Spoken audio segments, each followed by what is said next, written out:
पढ़ाने वाला हूँ वेव क्या है। वेव का जनरली हिंदी मतलब होता है तरंग। क्या मतलब होता है? तरंग। अगर वेव की डिफिनेशन को समझें तो वेव की डिफिनेशन क्या होगी? वेव जो होगा वो एक टाइप का डिस्टर्बेंस होता है। क्या होता है?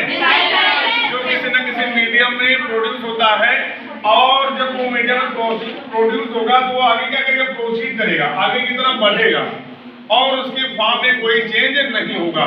जैसा अगर एग्जांपल के तौर पर कहें कि अगर हम घर से चिल्लाते हुए निकले सांप निकला सांप निकला, फिर दूसरे पड़ोसी सुनेंगे वो भी कहेंगे सांप निकला सांप निकला, फिर गांव के किनारे वाले सुनेंगे सांप निकला सांप निकला, यानी वो डिस्टर्बेंस हमने अपने घर में क्या प्रोड्यूस किया था, लेकिन वो घर के किनारे गांव के किनारे तक पहुंच गया। मतलब क्या है कि यहाँ पर आप देख रहे हैं कि इसकी फॉर्म निकली सांप निकला सब लोग ये कह रहे हैं, ठीक है नहीं? तो ये एक टाइप का डिस्टर्बेंस है, और ये क्या कर रहा है? आगे बढ़ रहा है, लेकिन इसका रूप नहीं बदल रहा।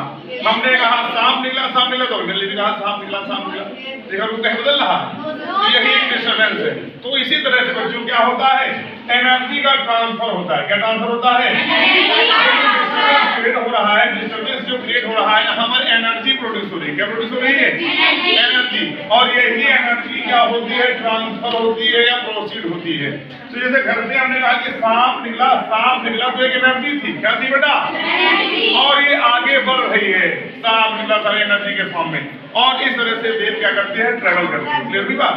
तो यानी कि अगर हम कहें कि वेव क्या है तो आप कह सकते हो जनरली में transfer of energy. Wave is the transfer of from one place to another place. अब यहाँ पर क्या होता है कि वेव का जब हम क्लासिफिकेशन करते हैं तो वहां पर दो चीजें आती हैं कि कुछ ऐसी वेव्स होती है जिनको ट्रेवल करने के लिए मीडियम की जरूरत पड़ती है, और कुछ ऐसी वेव्स होती है कि यहाँ there is no requirement of medium.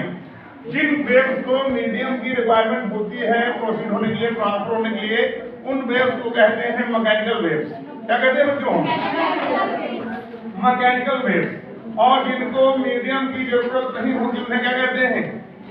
Electromagnetic wave. क्या कहते हैं बच्चों? इलेक्ट्रोमैग्नेटिक वेव जैसे आता है सनलाइट, जो आती है सनलाइट आप देखते हैं, ये एक इलेक्ट्रोमैग्नेटिक वेव है। क्योंकि जब वहां पर सन होता है स्पेस में, क्या होता है? वैक्यूम होता है कि नहीं होता है? फिर भी वो हमारे एटमॉस्फेयर तक आती है विदाउट एनी मीडियम। फिर एटमॉस्फेयर से हमारा मीडियम स्टार्ट होता है, हमारे एटमॉस्फेयर में क्या होती है? एयर होती है। तो इससे प्रूव होता है कि इनको किसी भी मीडियम की रिक्वायरमेंट नहीं होती। अगर हम बात करें इलेक्ट्रोमैग्नेटिक वेव, जैसे हमारा एक्सरे आ जाता है, हमारा माइक्रोवेव आ जाता है, हमारा गामा रेज आ जाता है, हमारा इंफ्रारेड रेडिएशन आ जाता है, visual part of the light, उसी से लाइट पे ही जुड़ जाएगा। उसमें विजुअल लाइट भी होगा, उसमें इनविजुअल भी होगा, है ना? इनविजुअल में इंफ्रारेड और अल्ट्रावायलेट रह जाती है। क्लियर हुई बात? अब अगर बात की जाए बेटा माइक्रोवेव क्या होती है? माइक्रोवेव ऐसी वेव होती है जो सैटेलाइट कम्युनिकेशन के लिए यूज होती है। इसके लिए यूज होती है सैटेलाइट कम्युनिकेशन, यानी सैटेलाइट लगे होते हैं, सैटेलाइट जो मैसेज देते हैं, they provide us the message in form of microwave. तो there is no requirement of medium, क्योंकि अगर वहां पे मीडियम कहां से पाएंगे भाई? सैटेलाइट को हम स्पेस में ले जाते हैं और वहां से मैसेज हमारे पास आता है, कोई इंफॉर्मेशन आती है। जैसे हमने मंगल ग्रह पर या मंगल प्लेनेट पे हमने जो सैटेलाइट लगाए वो उसकी फोटो खींच के भेजता कि हम कैसी फिजिकल कंडीशन से कैसे क्या है, वहां पे वो जो आता है मैसेज वो माइक्रोवेव के फॉर्म में आता है। क्लियर है बात? बस।